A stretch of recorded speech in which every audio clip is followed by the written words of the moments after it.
കാട്ടുചോലക്കുളിരലയോട് കാറ്റു പറഞ്ഞൊരു കഥയാണീ. കുരുന്നുപൂവിൻ കവിളുരുമ്മി കരിവൻ തോതിയ കഥയാണീ. കാട്ടുചോലക്കുളിരലയോട് കാറ്റു പറഞ്ഞൊരു കഥയാണീ. കുരുന്നുപൂവിൻ കവിളുരുമ്മി കരിവൻ തോതിയ കഥയാണീ. കഥ കഥ കഥ കാക്കത്തൊള്ളായിരം, കഥ കഥ കഥ കാക്കത്തൊള്ളായിരം.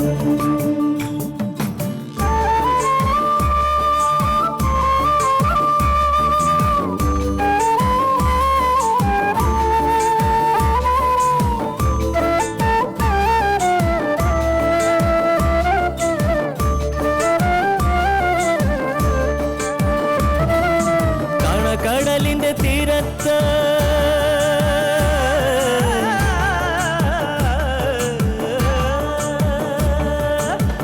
കടലിന്റെ തീരത്തണയണ തിരകൾ പറയണ കഥയാണ്. കായലോളത്തിലെ കളിയോടം കണ്ട കന്നിനിലാവിന്റെ കഥയാണ്. പടവരമ്പത്തെ പുൽനാമ്പിനോട് പുലരി പറഞ്ഞൊരു കഥയാണ്.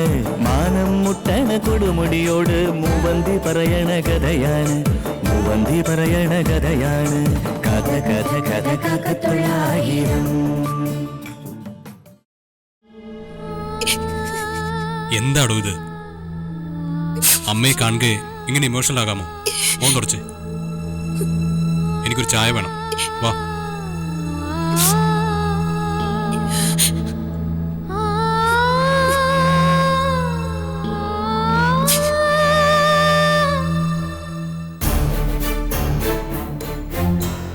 നീ എങ്ങോട്ടാ?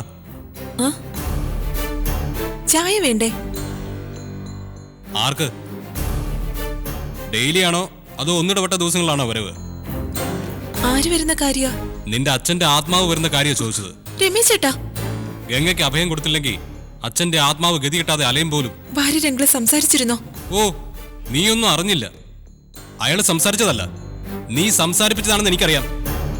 കർട്ടന് പിന്നിൽ നീയായിരുന്നു. അയ്യോ, ഞാനൊന്നും അറിഞ്ഞതല്ല. ദേ, എന്റെ മുമ്പിൽ ഒരുമാതിരി ആക്ടിങ് വേണ്ട.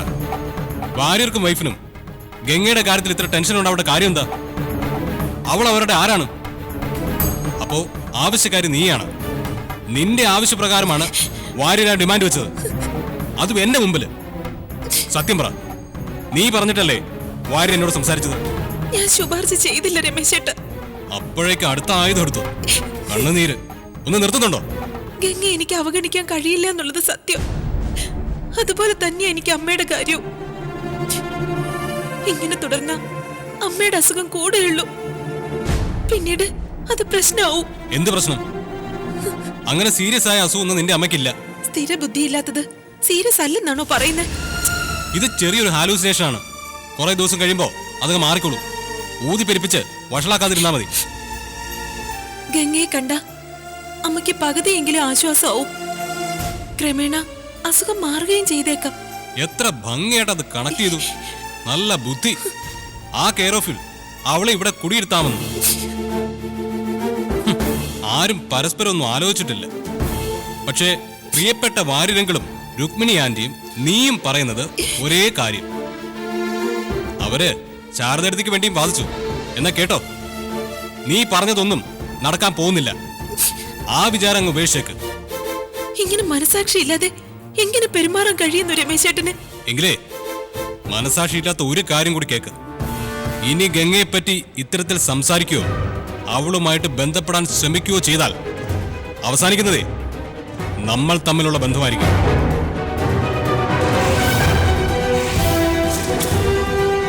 അമ്മയുടെ അനിയത്തിയുടെയും കൂടെ ജീവിതകാലം മുഴുവൻ ഇവിടെ താമസിക്കേണ്ടി വരും നിനക്ക്. ചേട്ടനല്ല, മനസാക്ഷി ഇല്ലാത്തവൻ. ഒരമ്മ സ്നേഹവും അനിയത്തി സ്നേഹവും.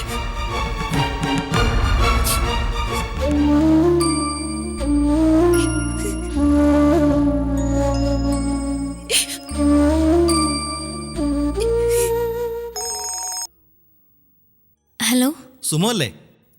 അതെ. ഞാൻ ഗംഗയുടെ ഫോണിൽ വിളിച്ചിട്ട് കിട്ടുന്നില്ല.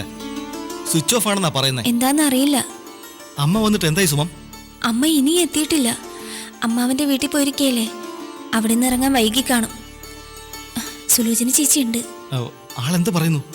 വന്ന പാടെ ഗംഗയെ കണ്ടിട്ടൊരു ബഹളം കഴിഞ്ഞു. ഞാൻ പിന്നെ കുറെ സംസാരിച്ചു, ഒരു വിധത്തിൽ സമാധാനിപ്പിച്ചു, കൂടെ നിർത്തിയിരിക്കുക. നന്നായി. അമ്മയെ കൂടി സുമ അതുപോലെ ഹാൻഡിൽ ചെയ്യണം. ഞാനും സുലോചന ചേച്ചി ഒറ്റക്കെട്ടായി നിൽക്കുമ്പോൾ അമ്മ എന്ന് അടങ്ങുമെന്നാ എന്റെ വിശ്വാസം. എന്നാലും ആദ്യം ഒരു കളിതുള്ളിൽ കാണും, അത് അമ്മയുടെ സ്വഭാവം. എനിക്ക് അതറിയാവുന്നത് കൊണ്ടാ ഇത്ര ടെൻഷൻ. മനസ്സിലായി. എന്നാലും ഞാനിവിടെ ഉണ്ടല്ലോ, സോളമൻ ചേട്ടൻ പേടിക്കണ്ട. എന്റെ ടെൻഷൻ അതൊന്നുമല്ല. ഇത്രയായിട്ടും ഗിരിയേട്ടനൊന്നും വിളിച്ചു പോലും ഇല്ലല്ലോ. അതെന്താന്നാ മനസ്സിലാവാത്തെ? ഗംഗയ്ക്കും ആ കാര്യത്തിൽ വിഷമമുണ്ട്. കഴിഞ്ഞ കാര്യങ്ങൾ ഗിരിയേട്ടനൊന്ന് അറിയിക്കാൻ കഴിഞ്ഞാൽ ഗംഗയുടെ വിയർപ്പുമുട്ടൽ പകുതി കുറയും. നമ്മുടെ നാടല്ലല്ലോ സുമം. ഗൾഫിലെത്തി ഓരോരോ കാര്യങ്ങളുടെ പിന്നാലെ ആയിരിക്കും അവൻ. ഒരു സാവകാശം കിട്ടിയിട്ടല്ലേ വിളിക്കാൻ പറ്റൂ. അതുവരെ നമ്മൾ ക്ഷമിക്കണം. ഗംഗയോട് കാര്യം പറ. എന്നെ വിളിച്ച ആ നിമിഷം ഞാൻ വിവരങ്ങൾ അറിയിക്കാം. ശരി എങ്കിൽ ശരി. അമ്മ വന്നോന്നറിയാൻ കൂടിയാ ഞാനിപ്പോ വിളിച്ചത്. പിന്നെ ഗംഗയുടെ ഫോണിന് എന്ത് പറ്റിയെന്നോ നോക്കണേ. ശരി.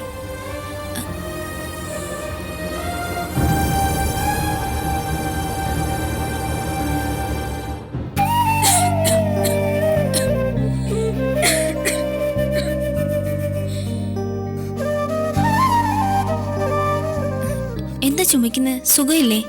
സാരല്ല, വെള്ളം മാറി കുളിച്ചോണ്ടാവും. ഗംഗയുടെ ഫോണിന് എന്ത് പറ്റി? സ്വിച്ച് ഓഫ് ചെയ്ത് വെച്ചിരിക്കാണോ? ചാർജ് തീർന്നതാ. എന്നിട്ടാ പറയാതിരിക്കുന്ന ഇങ്ങടുക്ക്. സോളമൻ ചേട്ടൻ വിളിച്ചിരുന്നു. ഗംഗ കിട്ടാതെ വന്നപ്പോ എന്നെ വിളിച്ചു. എന്നിട്ട് ഗിരി സോളമനെ വിളിച്ചോ? അക്കാര്യം പറഞ്ഞില്ലേ? വിളിച്ചിട്ടില്ല. ചെന്നിട്ട് സമയം കിട്ടാഞ്ഞിട്ട് വിളിക്കാത്തെന്നാ ചേട്ടൻ പറഞ്ഞേ. അതുകൊണ്ട് ഗംഗ ടെൻഷൻ അടിക്കണ്ടെന്നും പറഞ്ഞു. സോളമൻ അങ്ങനെയല്ലേ പറയാൻ കഴിയൂ? ആ കോള് മാത്രം പ്രതീക്ഷ കാത്തിരിക്കുന്നവർക്ക് എങ്ങനെ സമാധാനിക്കാൻ കഴിയും? പിന്നെയും ചുമയുണ്ടല്ലോ. ഞാൻ ഒരു മരുന്നുണ്ടാക്കി തരാം. മരുന്നൊന്നും വേണ്ട സുമ. മരുന്നെന്ന് വെച്ചാൽ വാങ്ങിക്കുന്ന മരുന്നല്ല, ഇഞ്ചിയും മറ്റും ചേർത്ത് ഇവിടെ ഉണ്ടാക്കുന്ന നാട്ടുമരുന്നാ. നല്ലതാ. സാരമില്ല, അതൊന്നും വേണ്ട. ആര് പറഞ്ഞു വേണ്ടാന്ന്? സോളമൻ ചേട്ടനെ ഉത്തരവാദിത്തമായി എന്നെ ഏൽപ്പിച്ച് പോയതാ. പോരാത്തതിന് ഗിരിയേട്ടന്റെ സ്വന്തം ആള് എന്റെ സ്വന്തം ആളാ. നോക്കേണ്ട ചുമതല എനിക്കുണ്ടേ.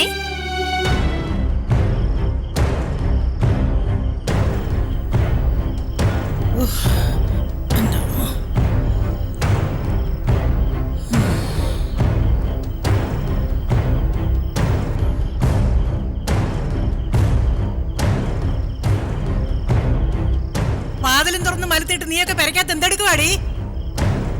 ഇരുട്ട് വീണതൊന്നും അറിഞ്ഞില്ലേ തമ്പുരാട്ടിമാര്?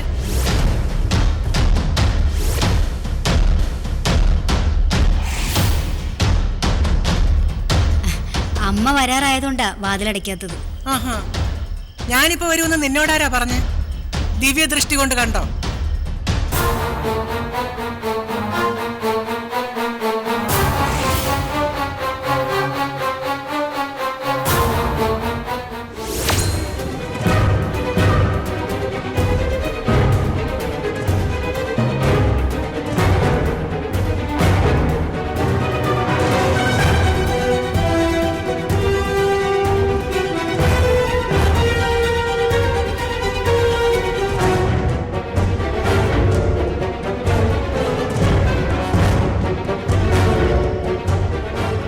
ഓ, രാജകുമാരി എഴുന്നള്ളിയല്ലോ.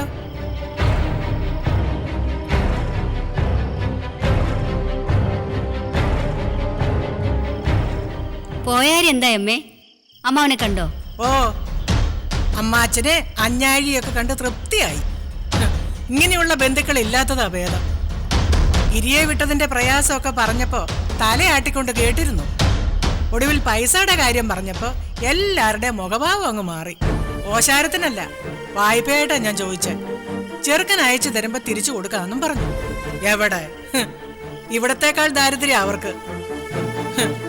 ചുരുക്കത്തിൽ കാശിന് എന്ന ഞാന് അങ്ങോട്ട് കാശ് കൊടുക്കേണ്ടി വരുമെന്ന് തോന്നി. അത്രയ്ക്ക് ബുദ്ധിമുട്ടാ അമ്മാച്ചന്. ശരിക്കും അവിടെ പണം ഇല്ലാത്തത് കൊണ്ടായിരിക്കോ?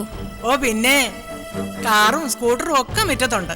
വീട്ടിനകത്താണെങ്കിൽ TV, ഫ്രിഡ്ജും അലക്ക് മെഷീനും എന്ന് വേണ്ട സകലതും ഉണ്ട്. പൂത്ത പണം ഉണ്ടെന്നേ, തരാൻ മനസ്സില്ല, അത്രയേ ഉള്ളൂ.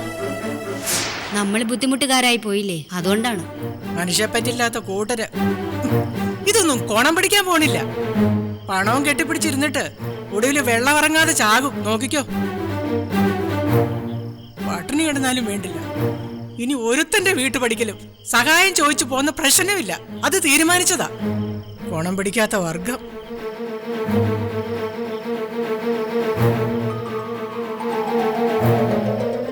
നിങ്ങളെന്താ ഒരുമാതിരി നിലാവിളിച്ച് തഴിച്ചു വിട്ട കോഴിയെ പോലെ നിൽക്കുന്ന? ഒന്നുമില്ല അമ്മേ. വല്ല ഏടാ കൂടെ ഒപ്പിച്ചോ? സുലേനെ എന്താന്നാടി? ഏയ് ഒന്നുമില്ല. ഒന്നുമില്ലേ, നിങ്ങൾക്ക് കൊള്ളാം. എന്താ ഊന്തു? എന്താന്നാടി? ഏ കേറി വാങ്ങിക്കോട്ടെ.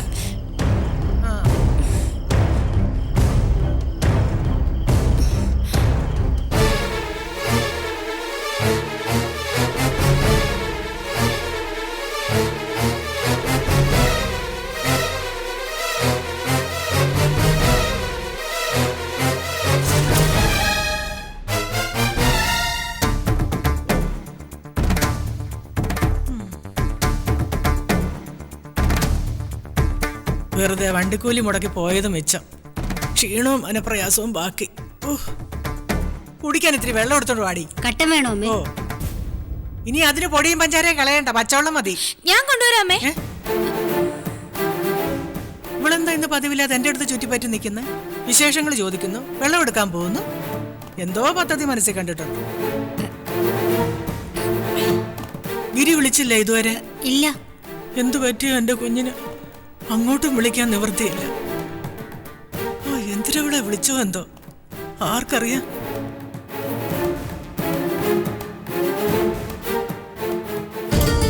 ഇതമ്മേ.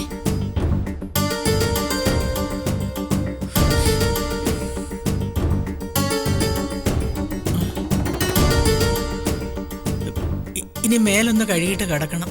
ഒന്നും വേണമെന്നില്ല. അത്താഴം വേണ്ടേ അമ്മേ? കഴിക്കാൻ തോന്നുന്നില്ല, അല്ലാത്ത ക്ഷീണം. എത്ര നാളുകൂടെ ഞാൻ ഈ മുറ്റത്തിന് വെളിയിൽ ഇറങ്ങുന്നത്? നിങ്ങൾ കഴിച്ചോ? ചേച്ചി പറയേ. എന്തോന്നാടി? സുലോചനയോട് ചോദിച്ച എന്താന്ന്? ഒന്നുമില്ല അമ്മേ. വന്നപ്പോ തൊട്ട് ഞാൻ ശ്രദ്ധിക്കുന്നതാ, എന്തോ ഒളിച്ചു കളിയുണ്ട്. നീ എന്തോ കുരുത്തക്കേട് ഒപ്പിച്ച ലക്ഷണം ഉണ്ടല്ലോ. മര്യാദയ്ക്ക് പറഞ്ഞോ നേരത്തെ, അല്ലെങ്കിൽ എന്റെ സ്വഭാവം മാറുവേ.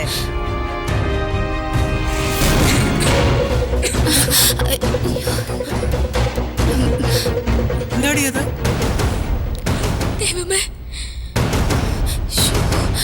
ശബ്ദം കേട്ടത് എന്താണെന്ന്? ആരാ അകത്ത്? അമ്മേ, അത് പിന്നെ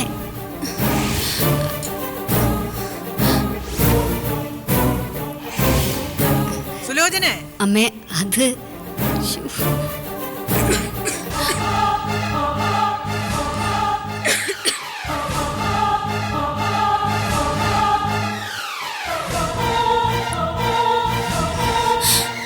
അയ്യോ, എന്റെ ദൈവമേ, എന്ത് ചെയ്യും?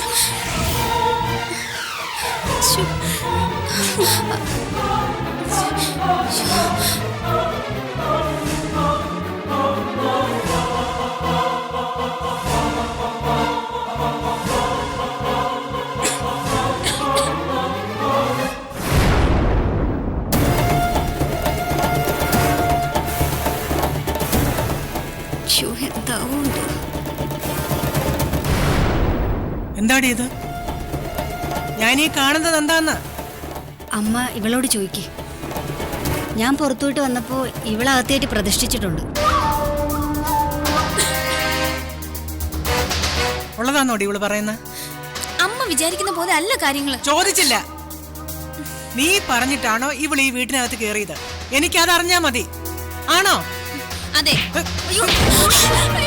അഹങ്കാരി. അമ്മേ,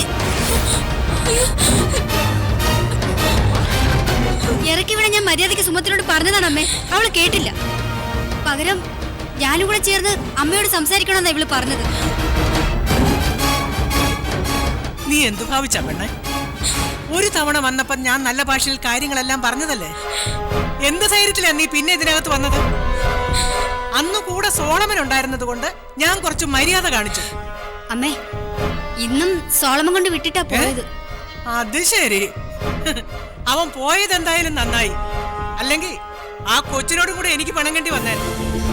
ഗംഗ ഇവിടെ സുരക്ഷിതയായി ഇരിക്കുമെന്നുള്ള വിശ്വാസത്തിലാ സോളമൻ ചേട്ടൻ പോയത്.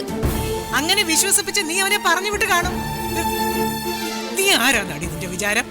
അമ്മയ്ക്ക് ഇതൊന്നും ഇഷ്ടാവില്ലെന്ന് പറഞ്ഞപ്പോ ഇവളെന്നോട് ചൂടായിക്കൊണ്ട് വന്നു. ഗിരി ഇതൊക്കെ അറിഞ്ഞ പ്രശ്നം ഉണ്ടാക്കൂന്ന്. ആഹാ, എങ്കി പറഞ്ഞേക്കാം. ഇനി സോളമനല്ല, എന്റെ മകൻ ഗിരി വിളിച്ചോണ്ട് വന്നതാന്ന് പറഞ്ഞാ പോലും ഇവൾക്ക് ഈ വീട്ടിൽ സ്ഥാനം കൊടുക്കില്ല. ഞാൻ കൊടുക്കാൻ പറ്റില്ല. അതുകൊണ്ടടി പെണ്ണെ, വന്ന പോലെ തിരിച്ചു പോ. അയ്യോ, ഈ രാത്രി രാത്രി പകൽ ഇങ്ങോട്ട് കെട്ടിയെടുത്തപ്പോ നിനക്ക് അറിയില്ലായിരുന്നോ രാത്രിയാകുമെന്ന്? അല്ലെങ്കിലും കണ്ടവന്റെ തോളെ തൂങ്ങി നടക്കുന്ന നിനക്ക് ഇവിടെ നടി രാത്രിയും പകലും തമ്മിലുള്ള വ്യത്യാസം. വേഗം സ്ഥലം വിട്ടോ. ദൈവത്തെ വിചാരിച്ച അമ്മ ഞാൻ പറയുന്നൊന്ന് കേൾക്കണം. അധികാരം സ്ഥാപിക്കാൻ കേറി വന്ന് ഇവിടെ വക്കീലാണോടി നീ? എന്താ നിന്റെ വക്കാലത്തെന്ന് പറ. അധികാരം സ്ഥാപിക്കാനല്ല ഗംഗ വന്നിരിക്കുന്നത്, മറിച്ച് ഈ പാവത്തിന് പോവാൻ ഒരു സ്ഥലമില്ല. അതാണ് സത്യം. വീട്ടുകാർ ഗംഗ കൈയൊഴിഞ്ഞിരിക്കുക. കൈ ഒഴിഞ്ഞതല്ലേ ഉള്ളൂ. ഞാനാണെങ്കിൽ ഇവിടെ കൊന്നു കളഞ്ഞേനെ. ഊട്ടി വളർത്തിയ തന്തേം തള്ളേം ചതിച്ചവളല്ലേ ഇവള്?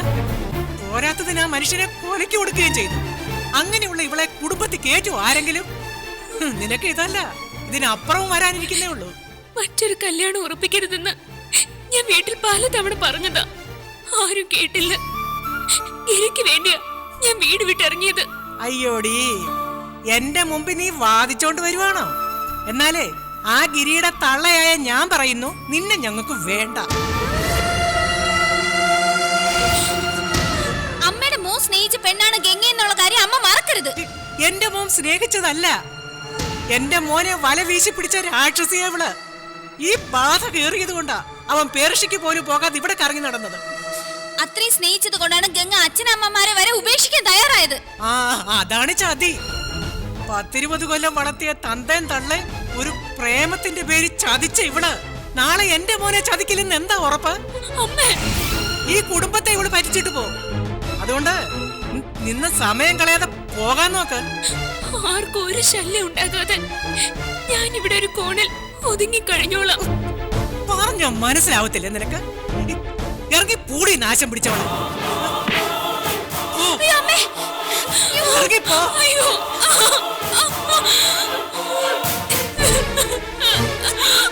സുമേ, ഇങ്ങോട്ട് മാറി. ഇരിക്കാതെ ഇറങ്ങി പോകാൻ. അമ്മേ, വീടമ്മേ. മാറി. സുമേ, ഇങ്ങോട്ട് മാറില്ലേ? ഇറങ്ങി പോ. ഇറങ്ങി പോകാൻ. നിന്നോടല്ലേ പറഞ്ഞ ഇറങ്ങി. ഇറങ്ങടി, ഇറങ്ങ, അമ്മ കൊണ്ടുപോകല്ലേ അമ്മേ. ഇറങ്ങ, ഇറങ്ങിപ്പോ.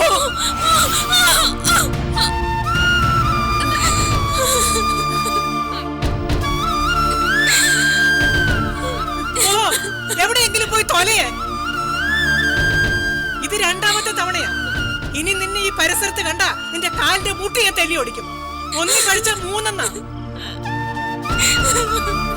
അയ്യോ, ഗംഗേ. അമ്മേ, ദാ അമ്മേ അവളുടെ ബാഗ്. വിഴുപ്പ് കെട്ട് ഇവിടെ കിടക്കുന്നതേ ഉള്ളോ? കൊണ്ടുപോ. അമ്മേ, അമ്മയും ചേച്ചിയും കൂടെ ഈ കാണിക്കുന്നൊക്കെ മര്യാദ കേടാ. ആണെങ്കിൽ നീ കൊണ്ടുപോയി കേസ് കൊടുക്ക. ആ, ഇതിനെ കേസ് കൊടുക്കേ വേണ്ടത്. ഇത്രയും ക്രൂരമായിട്ട് പെരുമാറാൻ അമ്മയ്ക്ക് എങ്ങനെ കഴിയുന്നു? വേണ്ടി വന്ന ഇതിനേക്കാൾ ക്രൂരമായിട്ട് ഞാൻ പെരുമാറും. ഇതേ എന്റെ വീടാ. ഇവിടെ ആര് വരണം വരണ്ടെന്ന് തീരുമാനിക്കുന്നത് ഞാനാ. നീ ആരടി ചോദിക്കാൻ? ഇത് തന്റെ അല്ല അമ്മേ, അഹങ്കാരം, അഹങ്കാരം. എന്ത് ചെയ്താലും ആരും ചോദിക്കാനും പറയാനും ഇല്ലെന്നുള്ള അഹങ്കാരം. പറഞ്ഞ അവൾ അമ്മയെ വിചാരണ ചെയ്യുന്ന കണ്ട. അതടി സുലോനെ.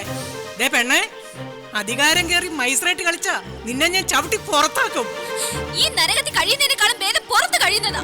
എന്നാ പോടി. എവിടെ എന്ന് വെച്ചാ പോ. 3 നേരം ഉരുട്ടി വിഴുങ്ങി ഇപ്പൊ തോന്നിയില്ലല്ലോ ഇത് നരകമാന്ന്.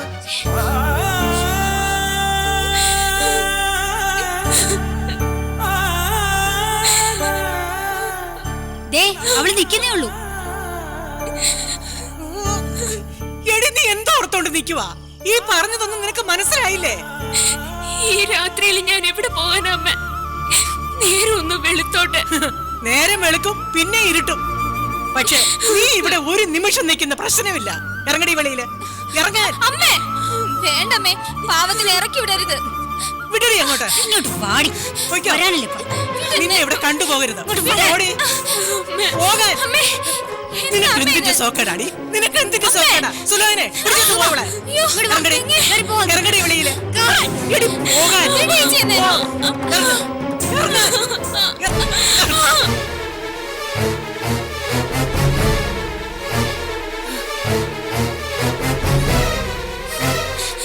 ദൈവം സഹിക്കുന്ന പ്രവൃത്തിയല്ല നിങ്ങൾ ഈ കാണിക്കുന്നത്. ഇനി ഇത് അറിയുമ്പോ ക്ഷമിക്കില്ല.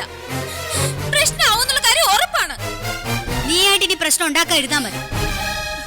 ഒരു കാര്യം നിങ്ങൾ മറന്നു. ഏതൊരു പെണ്ണല്ല ഗംഗ.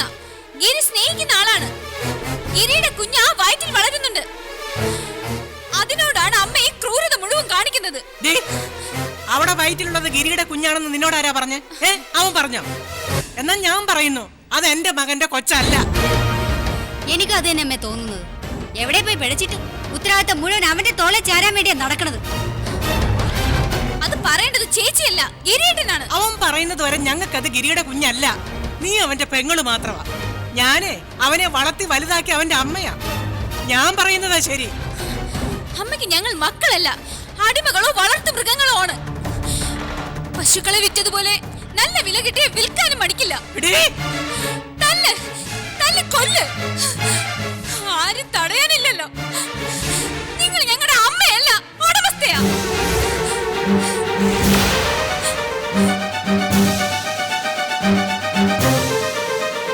സ്നേഹനിധിയായ അച്ഛൻ ഇനി ഓർമ്മ മാത്രം. ഓർമ്മകളുടെ താളം തെറ്റിയ അമ്മ മുമ്പിലൊരു നൊമ്പരക്കാഴ്ച. എന്നിട്ടും വിധി ഈ പെൺകുട്ടിയെ വെറുതെ വിടുന്നില്ല. അത്രയ്ക്ക് കൊടിയ അപരാധമാണോ ഗംഗ ചെയ്തത്? പ്രിയപ്പെട്ട അമ്മമാർക്കും പെങ്ങന്മാർക്കും മുന്നിൽ ഈ ചിന്താവിഷയം സമർപ്പിക്കുന്നു. കാത്തിരുന്ന് കാണുക. കാട്ടുചോലക്കുളിരലയോട് കാറ്റു പറഞ്ഞൊരു കഥയാണേ. കുറുമുപുവിൻ കവിളുരുമി കരിവണ്ടോതിയ കഥയാണേ. കാട്ടുചോലക്കുളിരലയോട് കാറ്റു പറഞ്ഞൊരു കഥയാണേ. കുറുമുപുവിൻ കവിളുരുമി കരിവണ്ടോതിയ കഥയാണേ.